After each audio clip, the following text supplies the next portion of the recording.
Indus tower के stock के अंदर यहाँ पे बहुत ही इंटरेस्टिंग मोमेंटम देखने के लिए मिल रही है। तो क्या ये सही समय एक्यूमुलेट करने का या फिर यहाँ ब्रेकआउट का वेट करना चाहिए? तो ये सारी की सारी बातें कवर करने वाले हैं वैसे एक ही वीडियो के अंदर। तो अगर आपने अभी चैनल को सब्सक्राइब नहीं किया, फटाफट जाए चैनल को सब्सक्राइब और बेल आइकन भी जरूर दबा देना, ये हर वीडियो के अपडेट आता है मिल जाए। तो चलिए बढ़ते हैं वीडियो की तरफ। बिना आपसे ज्यादा टाइम लिए हम चलते हैं फटाफट से चार्ट को और समझते हैं इसकी एनालिसिस को। तो जैसा ही आप यहाँ पे शो हो रहा होगा, मैंने यहाँ पे इंडस टावर नाम वीकली टाइम फ्रेम पर चार्ट खोला है और जो अपना स्टॉक है वो यहाँ पे करंटली ट्रेड कर रहा है अपना 404.25 रुपीज के आसपास में। अब अगर हम यहाँ पे बात करें इसके रेजिस्टेंस की, तो यहाँ पे जो इसका रेजिस्टेंस निकल कर आ रहा है वो आ रहा है करीबन करीबन यहाँ से।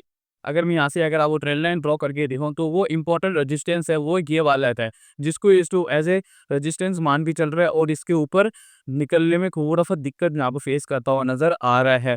अगर मैं यहाँ पे अगर आप यहाँ पे थोड़ा सा वापस से इसकी एनालिसिस करके दिखाऊं तो यहाँ पे आप श्योर यहाँ से रिजेक्शन लिया हुआ है, यहाँ से भी रिजेक्शन लिया हुआ है और छोटा सा रिजेक्शन नहीं, अच्छा खासा रिजेक्शन यहाँ से लेता हुआ नजर आ रहा है। क्योंकि यहाँ से देखोगे तो यहाँ से जब रिजेक्शन किया तो यहाँ से भी अच्छा सा डाउनफॉल दिखा, यहाँ से रिजेक्शन किया तो यहाँ से भी एक अच्छा खासा डाउनफॉल दिखाया।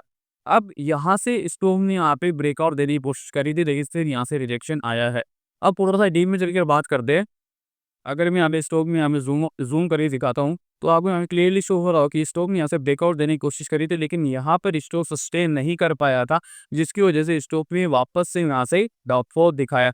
अब वापस से अगेन स्टॉक यहाँ पर ही इसको ब्रेकआउट करने के लिए आ रहा है। अगर सक्सेसफुली ब्रेकआउट कर देता है तो यहाँ से स्टॉक आपको बहुत ही अच्छी खासी रैली दिखाता हुआ नजर आ सकता है ऊपर की तरफ।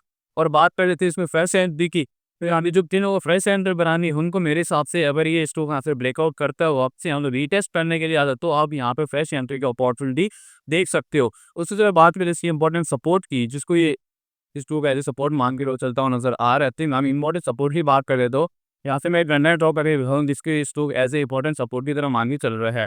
तो ये है वो अपना इंपॉर्टेंट सपोर्ट जिसको स्टॉक एज ए सपोर्ट मान के चलता हुआ नजर आ रहा है। अगर आप यहाँ से देखोगे तो यहाँ से भी स्टॉक में यहाँ से इंपॉर्टेंट सपोर्ट दिखाता हूँ नजर आया है। अब अगर स्टॉक यहाँ से ऊपर निकलता है तो यहाँ से अच्छी खासी आपको ऊपर ही रेल दिखाता हुआ नजर आ सकता है। अब मैं लेकर चलता हूँ आपके इसके डेली टाइम फ्रेम की और समझाता हूँ कि इसके टारगेट्स क्या रहने वाले थे। अगर ये स्टॉक आपको इस ट्रेंड लाइन के ऊपर निकलता हुआ नज़र आता है तो आपको जो यहाँ से पहला टारगेट मिलने वाला है वो मिलने वाला है 400 ठीक है आसपास का। उसी तरह आपको जो दूसरा टारगेट यहाँ पे निकल कर आने वाला है वो आने वाला है यहाँ पर सीधा यहाँ पर 505 के आसपास का। उसी तरह अगर ये स्टॉक आपको इस सपोर्ट को यहाँ पे तोड़ देता है, यानी इससे पहले का जो सपोर्ट है वो मैं यहाँ पे ड्रॉ करके दिखाऊंगा आपको, वो है इसका 374 का। अगर 374 की स्टॉक यहाँ से ब्रेक कर देता है तो आप यहाँ से इस ट्रेंड लाइन का सपोर्ट आता हुआ नजर आ सकता है। अगर इसको ब्रेक करता है तो यहाँ से स्टॉक और ज़्यादा आपको वीक होता हुआ नजर आ सकता है। तो ये ओवरऑल एनालिसिस होगी आपकी इंडस टावर की स्टॉक को लेकर। तो कैसा लगा आपका आज का वीडियो, कमेंट सेक्शन में कमेंट कीजिए। ऐसे और वीडियोस के लिए आप मेरे को फॉलो जरूर करें।